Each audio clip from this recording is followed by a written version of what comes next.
Yeah. All right. Now, okay, so I'm going to have you say a lot of the stuff that you were already saying, but why Maine? The voters have already shown that they support your position, so why here?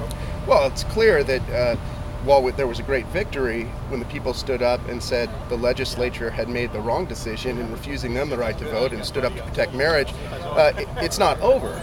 We have two different threats. We have a threat from the legislature again. There will be attempts in the future to again force same-sex marriage on the people of Maine. We know that they're coming. They may not be immediate, but they are coming, and people need to stand up for their position. So that means they need to make sure to elect legislators who are committed to their right to vote on marriage. Secondly, we have the courts. We have a court decision in California that could trump all of the votes of the people to define marriage as the union of a man and a woman, whether in Maine or in California or in the 29 other states that have voted directly to protect marriage. So the Perry case in California poses immediate threat, and we need folks to stand up and say enough of courts attempting to impose their will on the people of this country. The people have the right to define marriage, and we support Congress acting all the way up to a U.S. constitutional amendment defining marriage as the union of a man and a woman if the Supreme Court decides to force same-sex marriage on this country.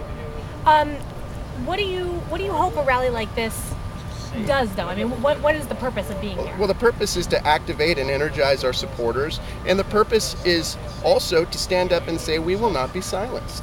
Time and again, whether it's after California, where we saw donors harassed and intimidated, we saw churches defaced, we saw death threats sent in to donors, or whether it's at our own offices, or whether it's slashing the tire of our bus in the beginning of the tour.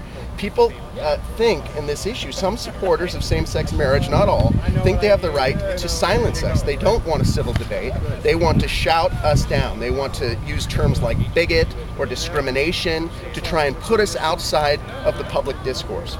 We refuse to be pushed outside of the public discourse. We know that standing up for marriage is a great good. We're not going to be cowed. We're not going to be silenced. We're going to stand up for what we believe in. And we're going to continue to rally those people who believe in the civil right of their state to define marriage as the union of a man and a woman. We don't accept these ridiculous arguments trying to say that this simple idea, this common sense idea that it takes a man and woman to make a marriage is somehow bigoted. We know it's absurd. Did you experience